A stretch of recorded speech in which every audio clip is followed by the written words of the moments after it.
Hello, everybody. This is Donna Gates with Body Ecology Living. Thank you very much for joining our podcast today. I'm really excited about this interview because it's one I've wanted to do for several years, maybe longer than that. It's with Dr. William Shaw, who's a PhD and a brilliant, he just has an amazing understanding of nutrition and the body, biochemistry.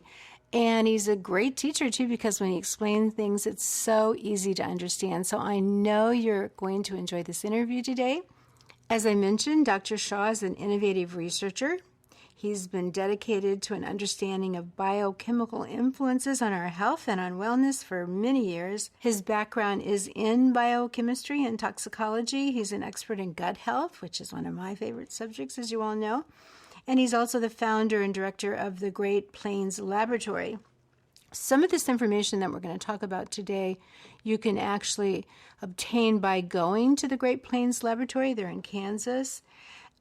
He has specialized for a really long time in psychiatric disorders, including autism, and he's made a huge contribution to that community, helping parents get their kids well and helping healthcare professionals understand what's really going on with these kids. This topic that we're going to talk about today, though, is oxalates. And, you've probably heard me talk about this off and on for years, really. It's one of those topics that just isn't on anybody's radar screen. And when I look out into the world of other people talking about, health and diets, I see that people are eating a lot of oxalates in their diet without realizing that that can be a dangerous thing to do. Right now, for example, well, first there was the vegan, raw vegan diet where everybody was doing a lot of course, agave and honey, but also lots of nuts and seeds for their protein because they were vegan. And then that didn't work so well for people, so we sort of swung the other way. People are into the paleo diet now, but of course they're still eating a lot of nuts and seeds. They're having smoothies in the morning. They're putting almond milk in their smoothies and usually things like spinach and they're eating a lot of chocolate. It's like everybody, both groups are really into chocolate. And those foods are very high in oxalates, so we're going to get into that in more detail. And I'd like to start off by introducing you to Dr. Shaw. Now, he wrote an article recently, and you can go and read this article on the internet, or on his website, actually. It's called The Green Smoothie Fad. This road to health hell is paved with toxic oxalate crystals. So here we go, and welcome, Dr. Shaw. Thank you, Donna. It's a great pleasure to be talking to you today. Well, we met many years ago at an autism conference, so I've actually heard about you besides then, I've always followed your career and all the things you were doing. But, when you wrote that article in Townsend Letter, I just wanted to do backflips. I was so excited because, first of all, you're an expert in this and people will take it seriously. And secondly, it's bringing attention at least to the community of people that read the Townsend Letter that oxalates are not very, they can be potentially unhealthy for us. And so I'd like to start off by saying, what are oxalates? Yes, so oxalates are crystals. They're molecules, very small molecules, and they are extremely acidic. So they're the most acidic organic acid. They're so acidic that your neighborhood car repair shop pours them into rusty radiators to clean the rust off of them. So you can see they're extremely corrosive, and they have also the ability to bind metals of all sorts, which is one of the reasons that they can cause extreme toxicity, because they trap toxic elements and keep them in the body. So one of those toxic elements might be mercury and lead? Yes, so they have an extreme affinity for mercury and lead. So even if you have just a tiny amount of mercury and lead in your body, it will bind to oxalates preferentially, but once it binds to the oxalates, it's not removed. The oxalates come out of solution. They form a precipitate, which then forms in the tissues and traps those toxic metals, and it could be trapping them for years or decades. So one of the angles in the having to do with aging is not that your body isn't working as well. It's just that the longer you live, the more crap you accumulate. And the oxalates are one of the things that leads to that trapping and accumulation of toxic metals that can build up for years in your body. Well, the confusing thing is that I think at this point, most of us would agree that a diet that's rich in plant foods has certain benefits, like you have more fiber, which is going to feed it's good for the bacteria, and they produce more butyric acid, which is healthy for the gut. And, they have lots of vitamins and minerals in them, and they're more alkaline forming. And so oxalates are in the plant food kingdom, right?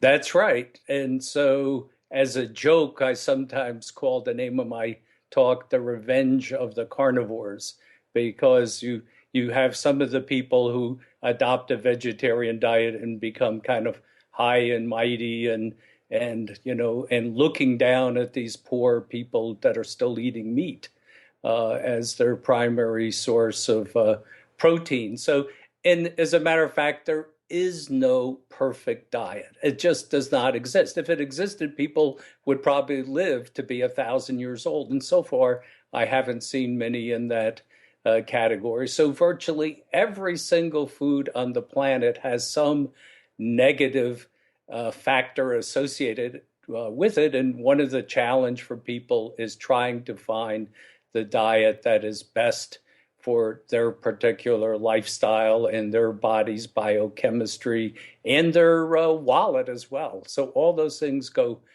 into the a decision of what might be best for my own personal diet. Mm-hmm. That's so true. And body ecology is actually way more than a diet. It's based on 7 principles. And one of the key principles is the principle of uniqueness. And I've said that for years. There's no one diet. Every food has a front and a back. I always say that. But the thing is it isn't like you can't really pick up a book and find your diet. You're going to have to figure out. You have to learn a lot. I mean, there's so much education in a way that has to be, acquired before you can start to say, well, this is good for me or not. So now we have this whole bunch of people eating chocolate and nuts and seeds and almond milk and spinach and so on, and they don't even know they're harming their body. Maybe we should sort of start off with some of the most popular foods that people are eating that would be high in oxalates. The ones that have become very faddish are the green smoothie diet and the large spinach salad diet. So it is a fad. It's like the hula hoop. It came at a particular time. I'm not sure exactly, maybe 5 or 6 years ago, maybe a little bit longer than that, but that's my impression when these things came on board.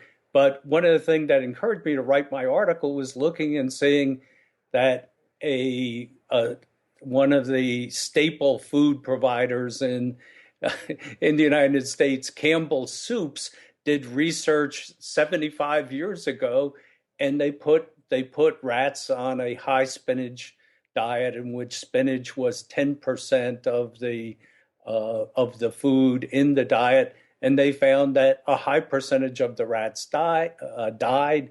They found they could not reproduce. And they found that their bones and teeth were falling apart by the spinach diet, and also similar foods like arugula and other foods that are very high in oxalate. So it was that these foods were extremely toxic. So one of the important things when people start looking at a fad diet is go back and look at the history. We've got a very large collection of medical and scientific and nutritional information.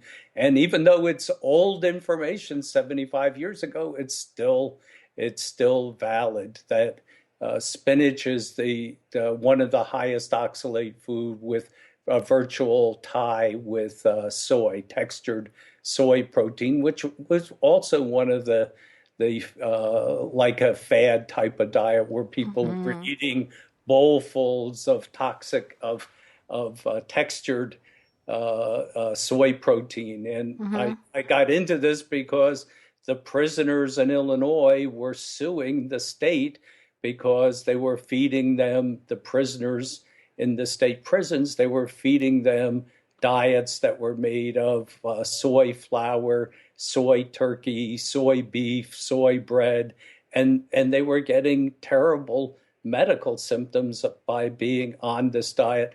One of the prisoners actually was found to have large stalactites of oxalates in the stomach because there was so much oxalates in the diet, he couldn't absorb them all. The stomach is the place where most oxalates are absorbed, which is different than most other food items. But if there's a huge amount of these oxalates, the stomach can't do it, and they actually accumulate just like those stalactites in a cave. They can accumulate and form in the stomach. And of course, that's not going to feel very good if these sharp stalactites run into the walls of your stomach. Yeah, actually, that's coming back to me now. I remember you saying that at one of the autism conferences a couple of years ago, where the prisoners were suing the state, weren't they? Yeah. Did they win? It's just like so many legal things. As far as I know, it's still being contested. A decision hasn't been made. Well, they might be doing it because it lowers testosterone, and in prisons, a lot of the men that are there are get in trouble because they have high testosterone. Yeah, and I'm sure that's true. The biggest thing was money, though. It was, this diet was a lot cheaper than meat is. So meat is, True. double, triple, or quadruple. The companies producing the textured soy protein were given a huge discount to the state in order to get rid of their excess product. Well, what comes up for me too is soy formulas, because so many of the autistic children, when you get a history from them, from their mothers, they didn't, the moms didn't breastfeed, or they didn't produce enough milk, or the baby was colicky, so the doctor suggested, going to a soy formula, and so a lot of them are fed soy. So that's interesting. That's right. Too. Yeah, and soy is not one of the best alternatives. I mean, it's a very difficult decision to make on formulas if the child is having difficulty with cow's milk, which is one of the most allergenic proteins that there are. Yeah, now goat's milk is tolerated more, and we do probably need to point out to people that milk is not a source of oxalate, nor is meat, so that that's right. At least that's good to know where oxalates are not found. And arugula salads, like you mentioned in restaurants, I have seen that on so many restaurants lately. A whole salad, with just arugula and some other stuff in it, but so that's popular too. So maybe I'll go over just some of the places where people can find it, and they're going to really wince. Nobody's going to want to hear this, but berries, which everybody loves berries, but they are higher in oxalate, and so are beets. And now it's interesting because I know that kale was tested, and kale, if the curly kale is high in oxalates, but the flatter kale, the Jacinto kale, is Russian kale, it's sometimes called, is lower in oxalates. Mm-hmm. Okra, parsley, leek, squash, green beans, wax beans, tea. Lots and lots of people are drinking green tea and black tea because they've read how good it is. All the nuts and seeds like peanuts, cashews, almonds, well, not all of them. Sunflower and pumpkin are supposed to be a little lower. And soy, as you mentioned, but chickpeas are supposed to be lower, chickpea flour. And then, of course, people are getting a lot of chocolate, cocoa, cacao products. But in our diet, for years, I've been recommending quinoa and millet, which are unfortunately seeds, and they have a lot of the properties of grain. So I thought they were really good for the gut, and I still think they are. But they are high in oxalates. So as I started learning about oxalates years ago, I started encouraging people to boil them like they would a pasta noodles. Boil them in water and then pour off that water and be pouring the oxalates down the drain. And I've noticed that they are more tolerated by oxalate-sensitive people, which I happen to be one of them at the time. And so the big question is, can cooking have an effect on oxalate? So the cooking in water can be very beneficial because the oxalates are not highly water soluble, which is the reason you develop kidney stones are so common because of their limited solubility. But by using the very hot water, almost everything is more soluble in hot water compared to cooler water. And so by boiling whatever vegetable you're cooking, you get a lot better result with a lot of the oxalate being extracted into the hot water. But of course, many of the vitamins, so the old idea that drinking the pot liquor was good, it may be good as far as the vitamin content, but it would be very bad as far as the oxalate content. The pot liquor would be very enriched in oxalates. When I was growing up, my brother and I used to fight over the broccoli pot liquor. That's what we called it in the South, and Uh-huh. and he usually got it. Unfortunately, my mother definitely favored him for some reason in that department. So, but it's good to know that broccoli is low in oxalates. So it's like one of the favorable green vegetables. I've got a list of the better choices, and that'll come up. But let's talk a little bit about the diseases or conditions that are involved when somebody is has too many oxalates in their diet and are so sensitive. And then we should probably go into the gut, the effect of the gut and what's happening in the gut to bind or not bind these oxalates. So could we just list some of the key problems someone's going to have Yeah. if they're sensitive to oxalates? Yeah. So the number one thing is that many people know are kidney stones. So something like 90% of kidney stones are due to high oxalates in the diet, and that's an extremely common thing. Probably 1 in 10 people will have kidney stones at some time in their lifetime, and unfortunately, I myself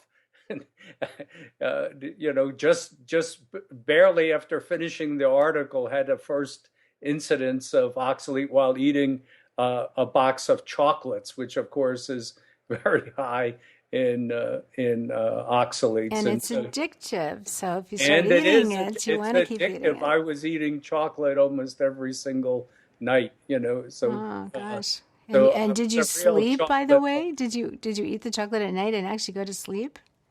No, it was unfortunately it was in the movie theater, and all of a sudden I had this terrible pain, and it wouldn't go away. So that's one of the things. No matter with you when you have one of these stones, you can't get comfortable. No matter it's sitting, standing on your head, lying down. There's no position you can get. Luckily, I was just able to massage the area uh, and it apparently dislodged the stone, and it just like instantly the pain disappeared. I was in the emergency room waiting for treatment when all I did was massage the area that was painful, and I guess it dislodged it. But unfortunately, now chocolate is off my list of preferred foods.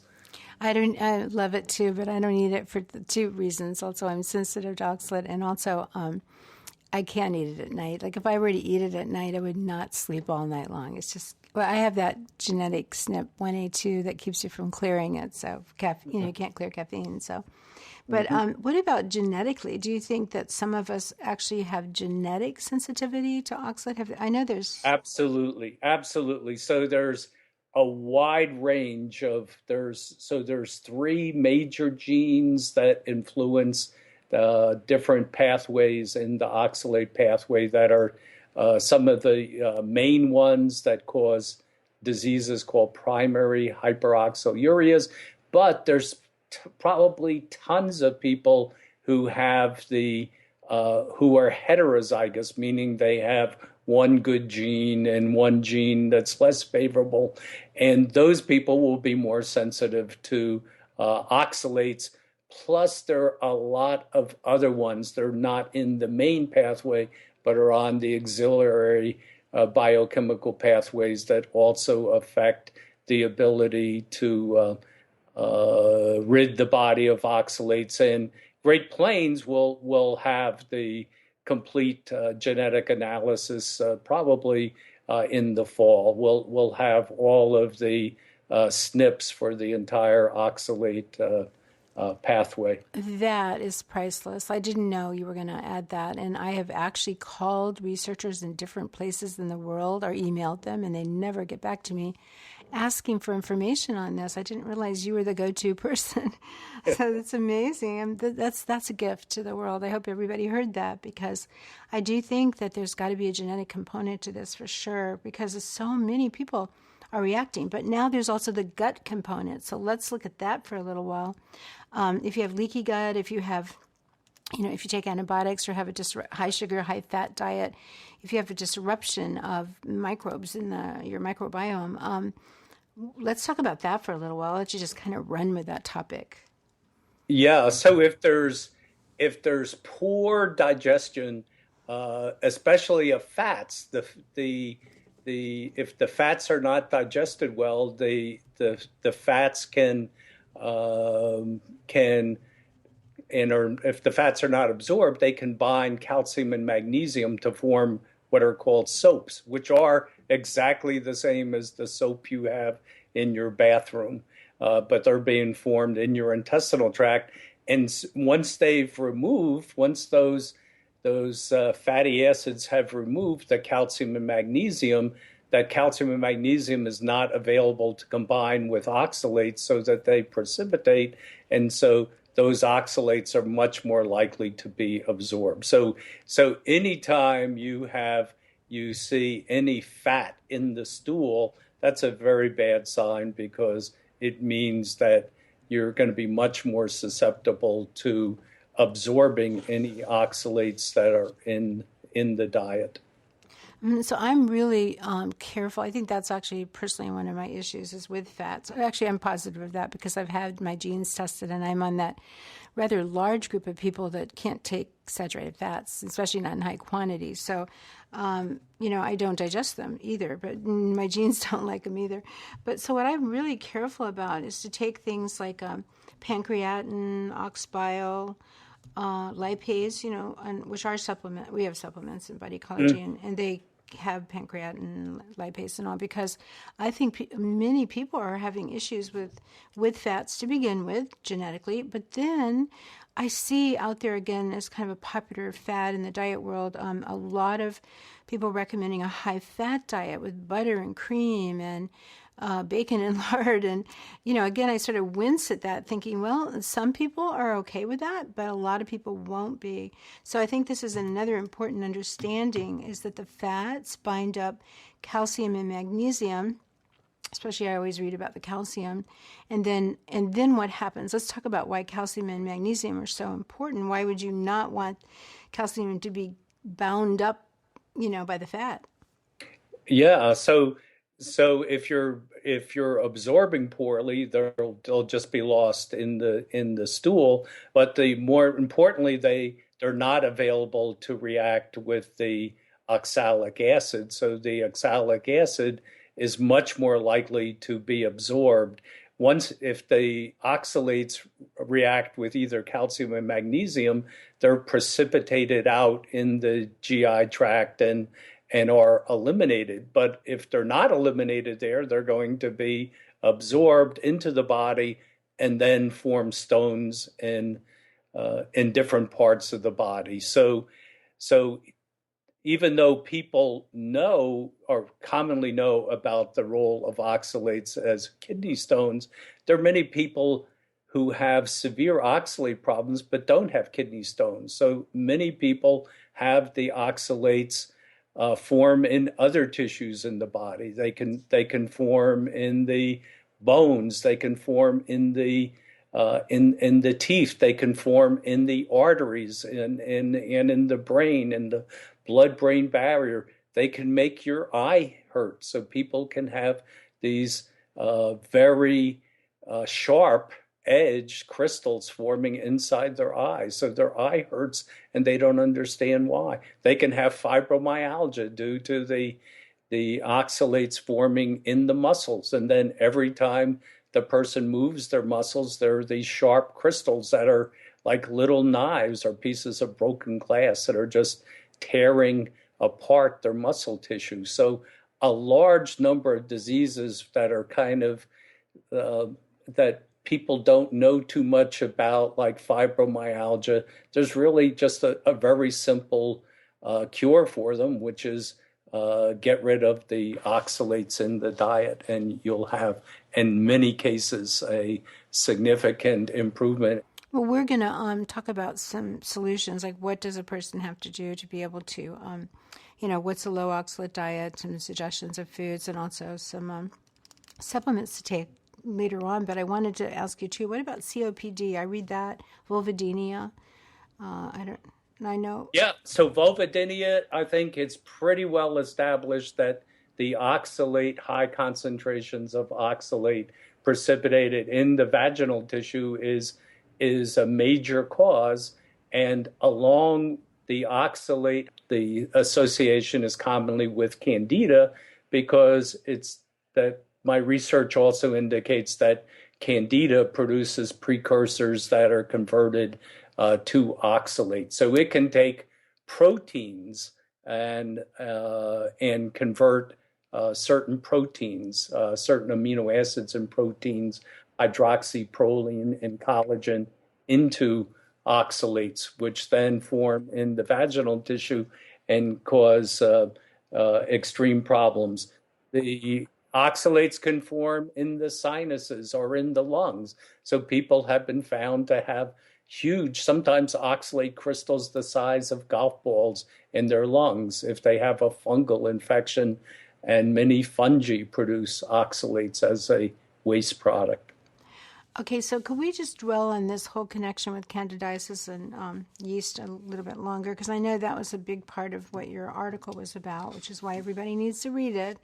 The Green Smoothie Fad, This Road to Health Hell is Paved with Toxic Oxalate Crystal. This is in the Townsend letter of January 2015. I think it's one of those articles that you can get to, like without having to have a subscription. You can go right to the Townsend letter website and access it directly. So it's very convenient. And in addition, there is also a webinar available on the Great Plains website and as one of the archived. So you have two different choices of material that you can follow up with. Great, yeah, that's right. And of course, be tested too. So let's talk about the tests that are, how does Great Plains test people? Yeah, so the Great Plains is one of the few laboratories in the world that includes oxalates in their organic acid profile. The big benefit of the Great Plains test is we test for the oxalate, we test for other, we can detect genetic diseases of oxalate metabolism by looking at the other chemical compounds that are produced when you have the genetic disease. We have the yeast and fungal markers, which are also associated with high oxalates. And we have the very important factor, which is vitamin B6. So low amounts of vitamin B6 is one of the main risk factors for developing oxalates. If you have adequate B6, your body is going to produce glycine instead of oxalate, and glycine is much less toxic than oxalate. Now, I'm glad you brought that up, because I was a question I've always wanted to ask you is because oxalate is supposed to be a byproduct, really, of glycine, and I've heard don't take magnesium glycinate or other glycinate, chelated vitamins or minerals, for example, because glycine produces oxalate. But you're saying with B6, glycine is good. It's one of the key three things that form glutamine in the body. And glutamine, glutamine, but glutathione. Glycine, yeah. And glutathione has got so many critical, purposes, like from an antioxidant to critical for detoxification and on and on and on.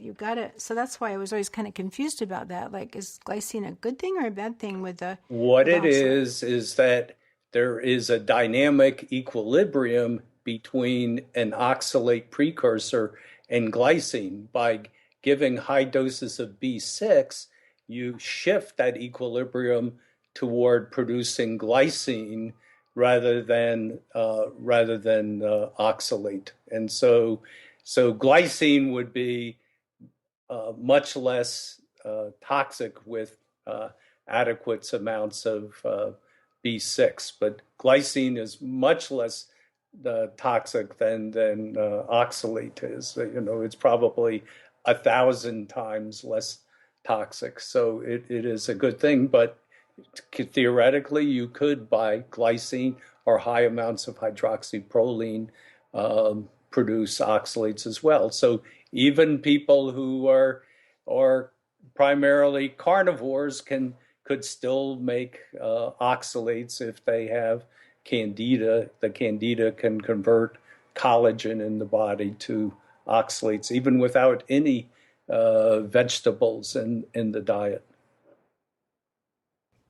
So candida converts collagen into oxalate. Now, does that mean that natural collagen found in, say, bone broth, or, people are taking collagen as a supplement, and of course it has lots of benefits, especially for healing the gut. Like the bone broths are great for healing the gut when people have gut dysbiosis.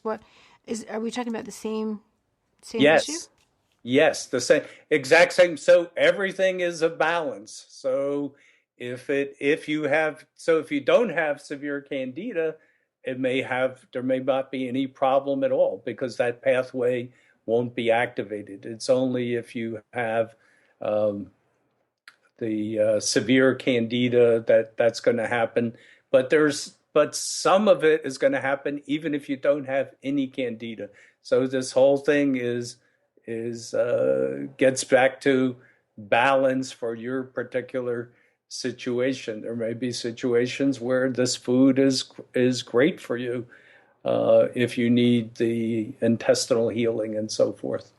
Well, okay, so on Body Ecology, we have the fermented foods, and they're loaded with beneficial bacteria, particularly the way I have people make them. Recently, I had a batch of fermented vegetables tested without a starter culture, and then with our starter culture, which has Lactobacillus plantarum. So it's very high in Lactobacillus. The difference was 160 count billion versus 570. The starter had way more bacteria in it. And I know that Lactobacillus is a good oxalate eater. And so I think that's why, for me, I've always benefited from fermented foods. And I think a huge number of people are, tens of thousands of people are on the diet around the world. And so to me, that's part of the solution, fermented foods. But what are some of the other, what should a person be doing? A more low oxalate diet in the beginning, especially. And then I know you recommend nystatin for controlling yeast. I always have mixed feelings about nystatin because some people are fine with it, but it doesn't seem to actually get rid of the problem. So that alone isn't a solution. Diet's critical, not a diet that's sugar-free, gluten-free. And initially, we don't have casein either because usually people have gut problems. And so, that's why I think Body Ecology has always been a good diet for this. But the addition of fermented foods, but then there's some key supplements too that are important, right? Probiotics, of course, are very beneficial, or the fermented food, which is another source of probiotics. So probiotics are key. They, and factors that frequently lead to candida are the use of oral antibiotics and the use of cortisone. So cortisone, used to control inflammation, depresses the immune system, so candida proliferates in that environment. So those are so the person who's using cortisol for inflammation, for allergy treatment and so forth, can have severe problems with candida. And I always recommend, if the candida is not severe, try just using diet and probiotics. But I found that it doesn't work for some people. Some people have such severe colonizations that they require either a natural or a pharmaceutical antifungal. So that would be nystatin for pharmaceutical and oil of oregano. And what are some of the ones you recommend? There's just a whole array. So, for example, coconut oil is an excellent antifungal. Garlic. You mentioned oil of oregano and tea tree oil. The the one that's in the aloe vera is a antifungal. But I want to emphasize, don't don't try to swallow the kind that you put on your skin that has the blue dye in it. So, which some people actually tried to do. I shouldn't have to bring up something like that, but I do. That it needs to be a specific product that's intended for oral use. Do not use these lotions as a source of aloe vera. You know, one of my favorite supplements is good old-fashioned kyolic garlic. I know that kyolic, there's so much research on that. And it controls acetaldehyde, which is another substance that the yeast are producing serious and huge amounts. I bet it would be interesting to see if they've got any studies on it controlling the oxalate, because it's certainly helping to control the candidiasis. Yeah, so if it controls candida, it will probably help with the oxalates. Yes. Well, just I kind of want to make sure people understand how this starts. Okay, so I know that there's a particular bacteria that forms in our gut around the time we start crawling, and that bacteria is called Oxalobacter formigenes, and it disappears in a lot of people. And can we talk about this particular bacteria?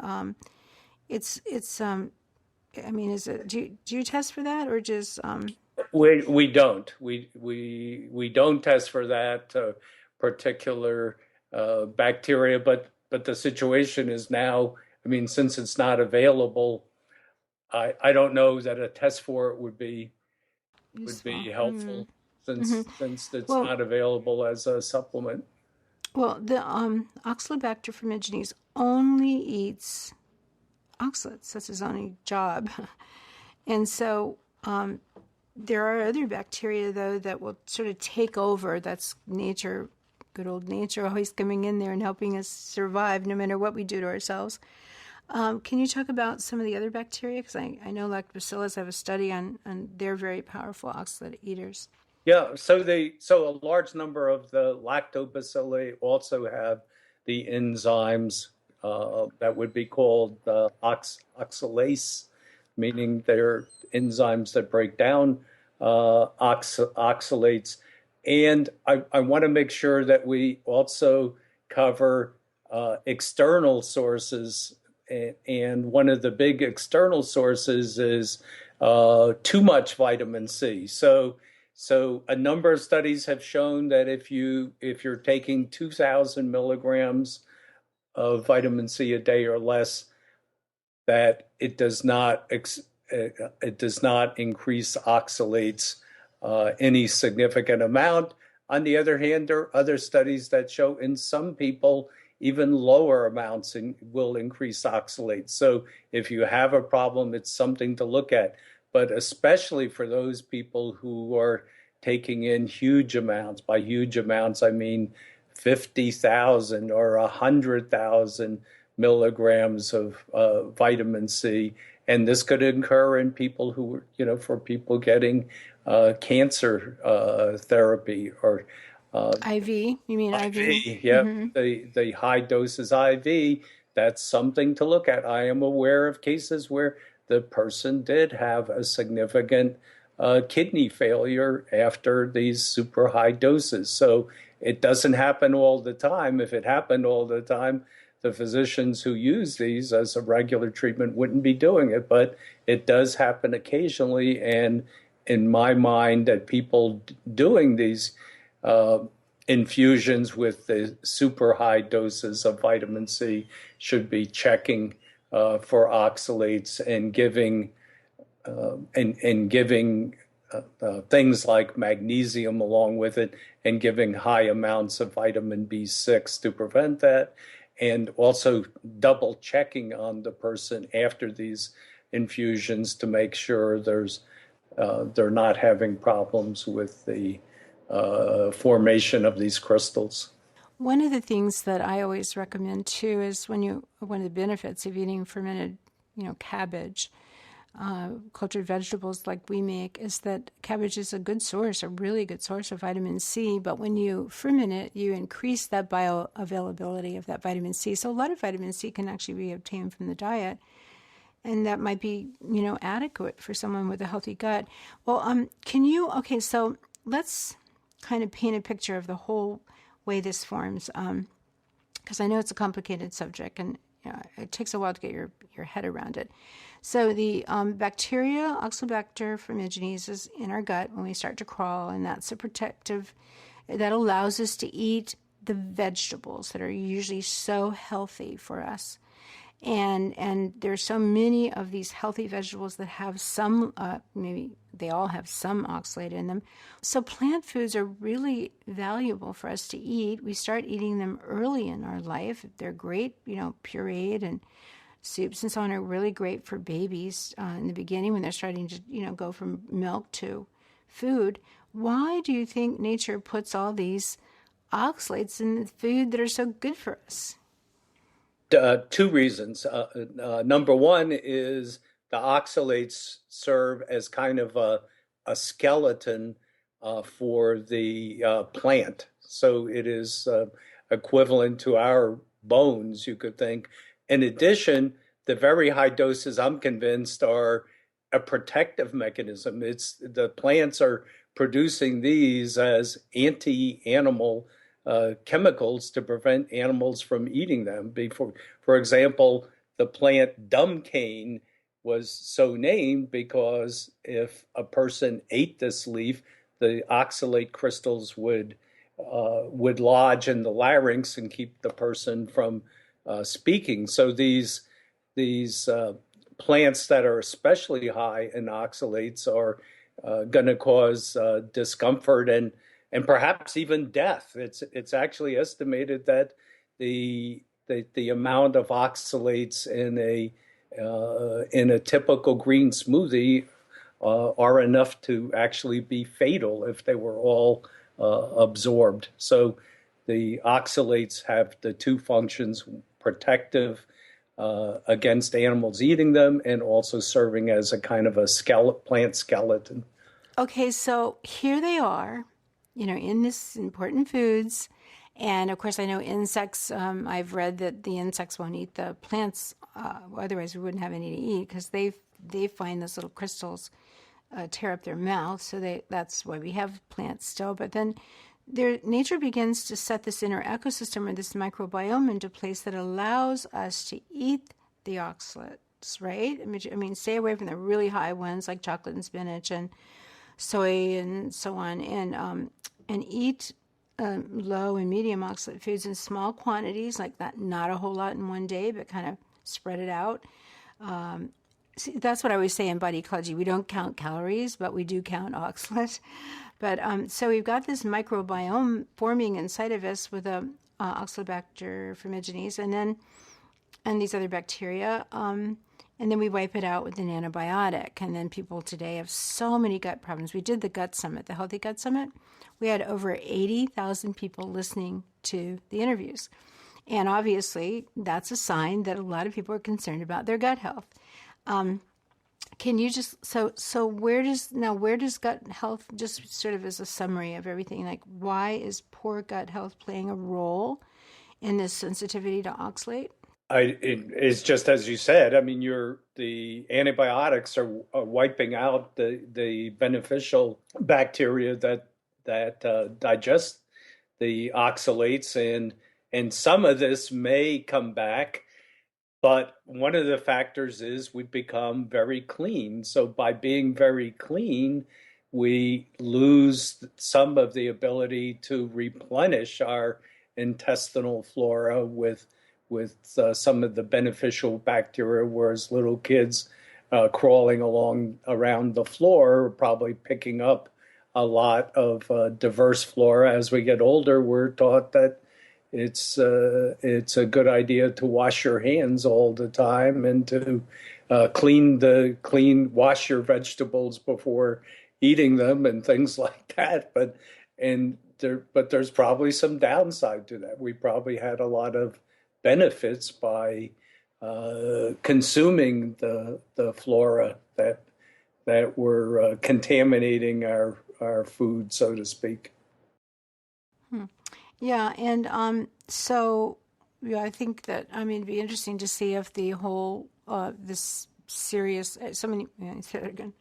It'd be interesting to see if the introduction to antibiotics really was a big change for man that's when we really became sensitive to oxalate. Maybe before, even with the genetic machinery for sensitivity to oxalate, it was this wiping out the gut microbiome that really is making so many of us super sensitive.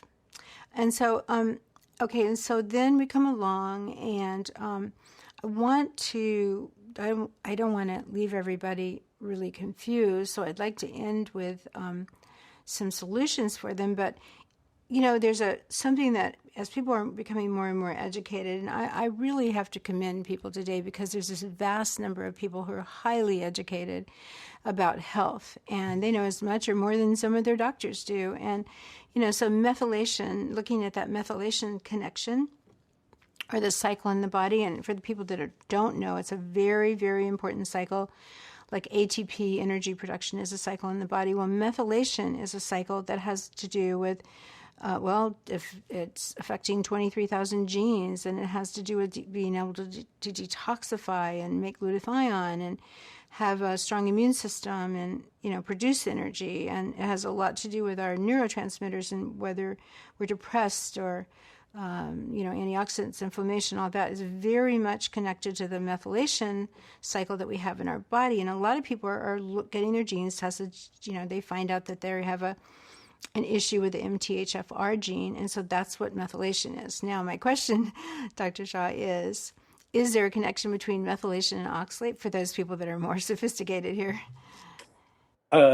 Not to my knowledge, but by the way, Great Plains Laboratory also offers the DNA methylation panel now, but our new panel, as I mentioned, will be much more expanded to include all the oxalate-related genes. But as you know, I think there's not a big direct connection, but every pathway is connected by some connection and to some degree. I don't see it as a major connection at this time.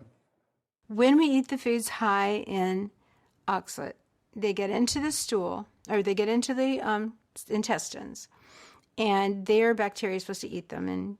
And then calcium in the diet is supposed to grab hold, bind basically the oxalate and hold on to it so it stays in the stool, so it doesn't get up into the body and out into the bloodstream where it's going to cause problems, particularly in the kidney and everywhere else you mentioned. And then a high-fat diet is going to bind the calcium, so the calcium won't bind the oxalate. And so avoiding a high-fat diet is important. Using digestive enzymes is important. Calcium citrate, so that you have more calcium to bind the oxalate. Magnesium citrate as well.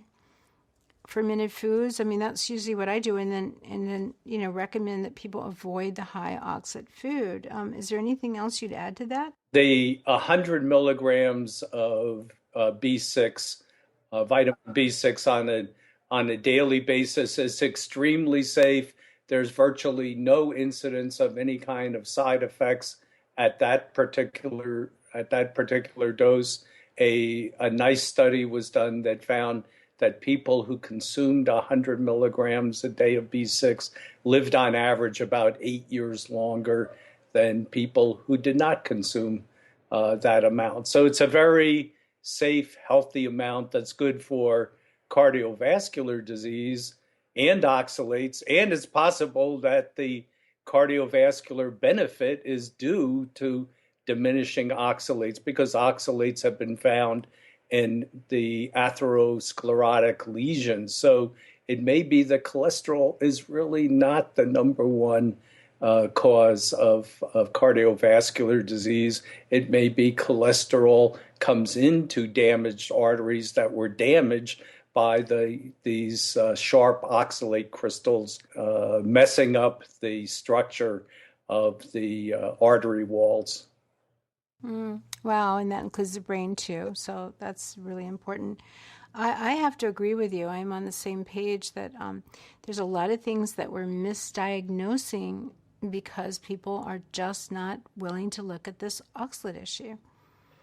And so part of this is because of the over specialization in medicine. I'm convinced this is the reason that, you have the kidney doctor, the nephrologist is virtually the only physician who ever orders an oxalate test, except for those people who listen to my seminars.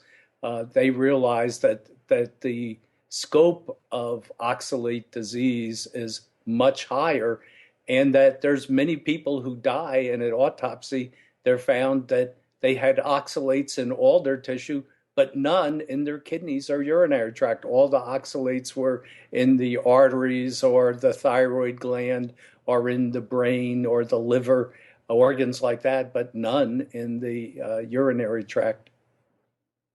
Well, I've also heard you recommend, and I think you pointed this out in the article, that drinking water is important too.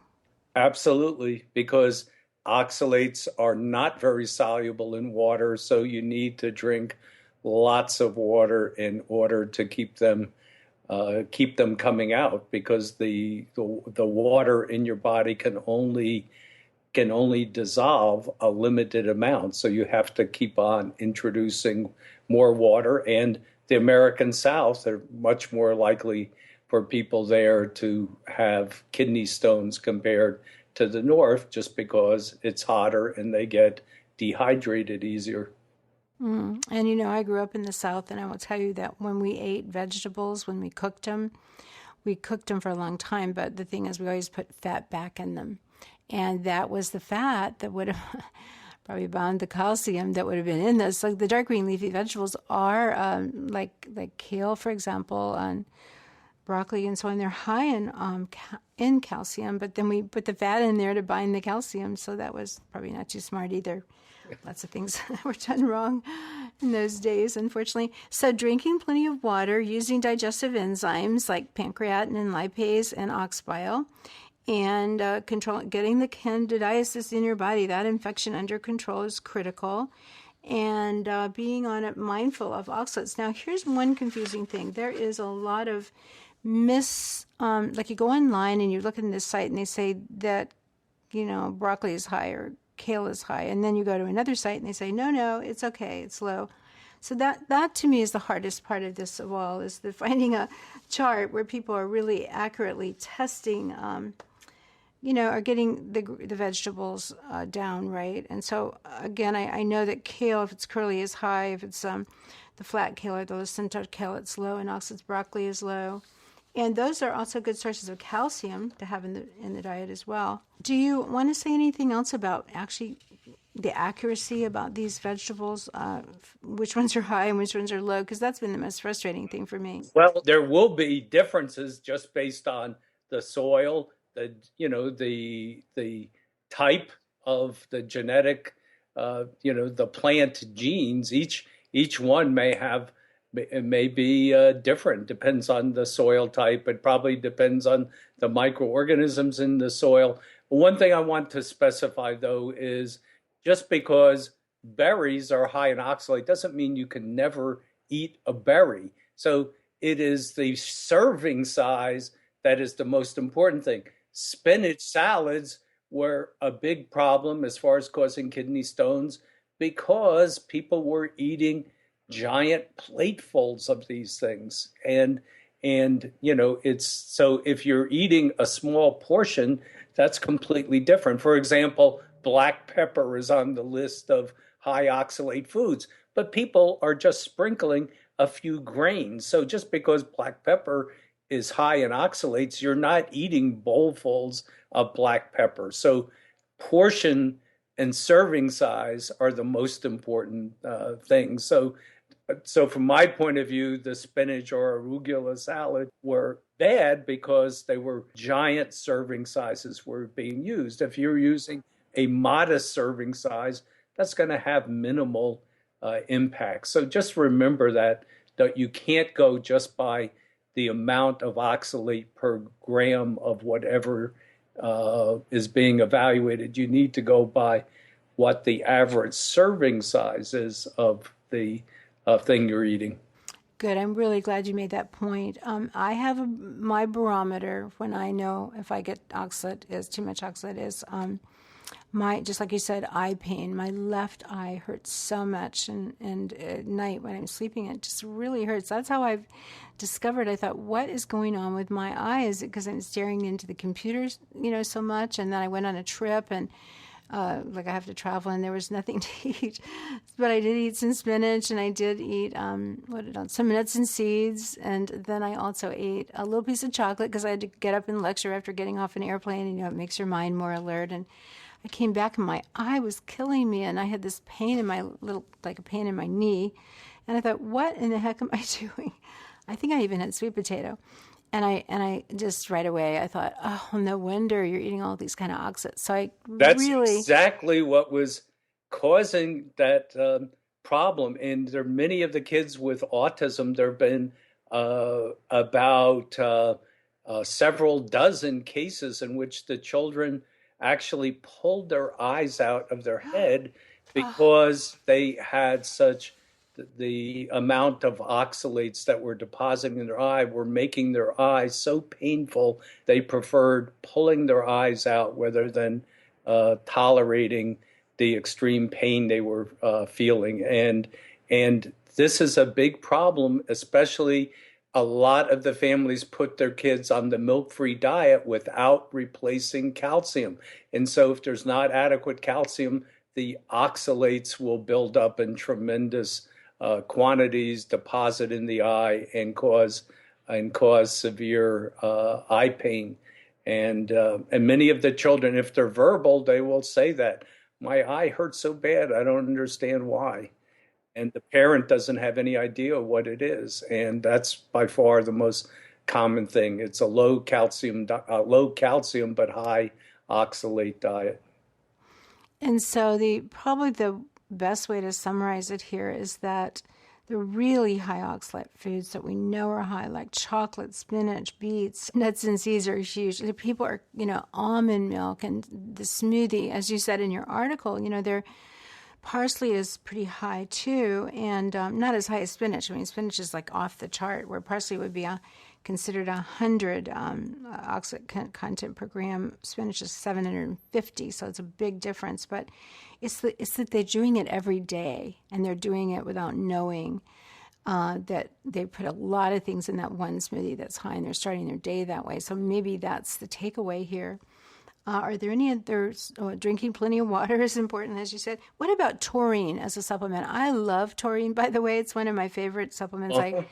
I've found so many people benefit, and autistic children do, and all too. Is there a connection between taurine and supplementation? There may be. So the taurine is important for the formation of bile salts, and bile salts are needed for good fat absorption. So that's what you want. If fat is not absorbed, then it can take away the calcium. So it aids. So one of a big thing is it aids in fat absorption.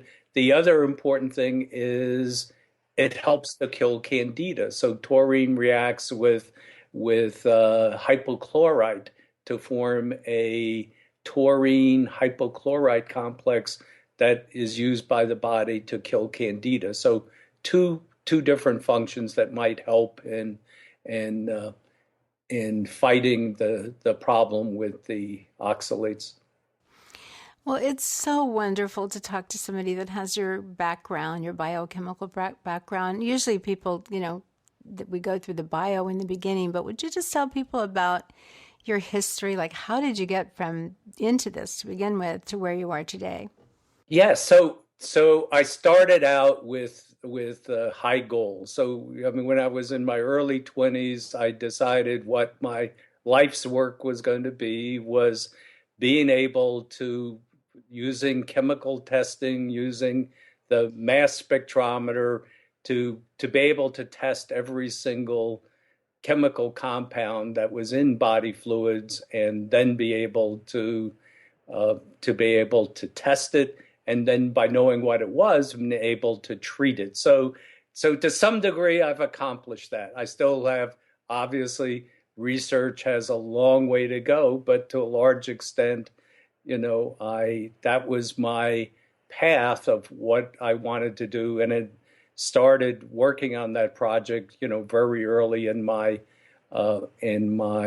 career at CDC is when I first started testing organic acids. And actually, it was where I got some of the great ideas from the other researchers there who were trying to test bacteria and determine the bacteria using mass spectrometry. And I remember asking at that time, why test the bacteria? Why not just look for the metabolites of the bacteria in the body fluids instead? And the response was, well, it was too difficult. But that stuck with me and became one of my goals, was to be able to evaluate the urine, and from a urine sample, be able to know what's going on in the intestinal tract. So that early desire of mine, I had the luck that not too many people do, of having your life stream fulfilled. And also the very fact that that the first intention you had really was to help people. And I think that's beautiful. I also think it's a secret to happiness in life and to becoming healthy. Yes, I think you're right. So of everything, that's been the most satisfying thing is hearing from people on the phone whose health has been dramatically improved by information or testing that our company has been able to provide. So that's by far the most fulfilling thing in my entire career. Well, and that you just said something important too. It's like so many people are out there guessing, they tried this and it doesn't work, and they don't put everything together that they need. And really, one of the things I learned as I went through my A4M, fellowship, is that you've got to test with hormones. You've got to test. You can't just guess. And so how do people get this test? It's very simple. They can just order from the website, and the website is gpl4u.com. The GPL, the acronym for Great Plains Laboratory, the number 4, the letter U. So gpl4u.com. You can order the testing. In the United States, you do need a healthcare practitioner. Outside the United States, you don't. But in the United States, the healthcare practitioner could be a nurse practitioner, chiropractor, osteopath, MD, et cetera, et cetera. So you can get anyone, any healthcare practitioner to sign the test for you, and insurance coverage is included for many, but not all, different insurance coverages. So it is very valuable, and it's just a wealth of information, and we're always adding new information to the testing. So as a matter of fact, I used information from one of my colleagues at CDC, and from my early 20s, just used some of that information to enhance the values. So it's really nice when you're able to use all the information in your entire career and put it all to use in a practical thing to help people. Well, today there's so many people struggling with thyroid problems, hypothyroid, but the statistics seem to indicate that about 80% of women with a thyroid problem have Hashimoto's. And so have you been able to stumble across any information about oxalate in the thyroid? Yeah, so there's quite a lot of information. So studies have been done at on looking at autopsy material where they look specifically at the amount of oxalate deposited, and they found it was completely age related. So it's just it goes along with the idea that aging may not be that the body isn't functioning well, but just that it's accumulating too much junk. It's just a matter of time. And if you prevent that, that can be a significant anti-aging approach, which is eliminate the junk that's building up in the tissues. And oxalate is one of those major factors. 85% of individuals 70 or over had significant deposits of oxalate in their thyroid gland. And what they found is that the active areas of the thyroid gland that are making the hormone are disrupted, and it's proportional to the amount of oxalate deposit. So oxalate prevents the thyroid gland from making adequate amounts of thyroid hormone. So it was a really exciting piece of information.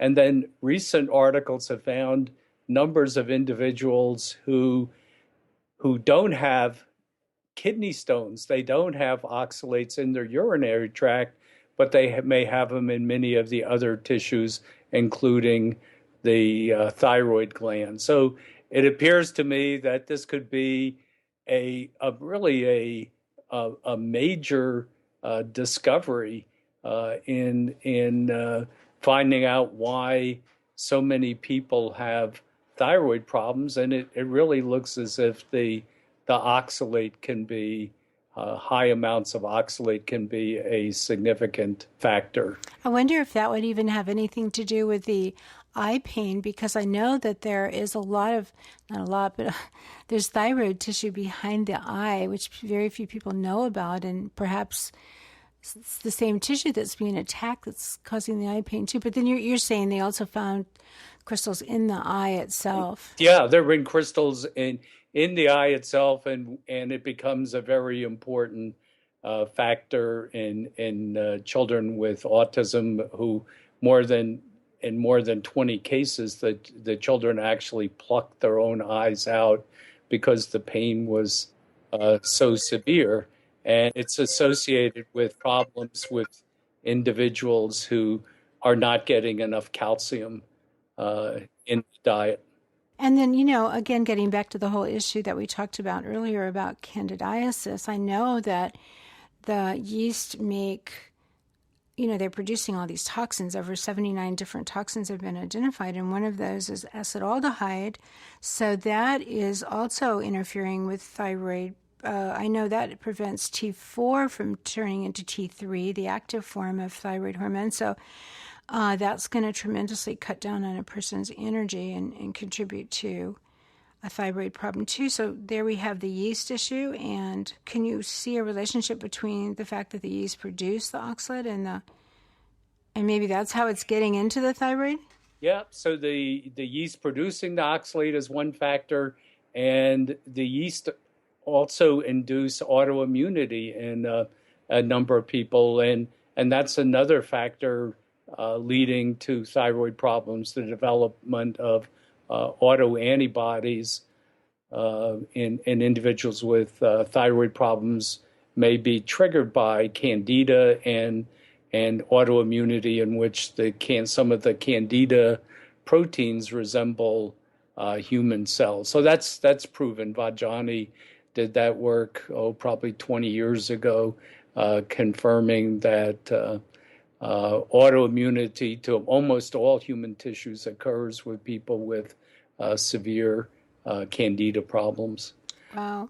And then what about the receptor sites being blocked? Have you come across any information where maybe the oxalates are contributing to blocking the receptor sites, say for T3 or for anything, vitamin D or anything? I didn't see that specifically, but I don't doubt that that is a possibility. One of the big things I would think is due to the fact that oxalates combine all of the metals, the toxic metals as well as the essential metals, and metals are cofactors needed for the production of many of the thyroid hormones. So that can be another way in which oxalates contribute to the development of hypothyroidism. And of course, the situation now is you have so many women thinking that these large doses of spinach in the spinach Chocolate. salads Yeah. and chocolate and the green smoothies and all of these things are just absolutely loaded with oxalates, and so could be a contributing factor to the high amounts of hypothyroidism that exist. Thank you so much, Dr. Shaw, for the work you do all the time and for particularly bringing this to the forefront. It's so critical. I think people get that now.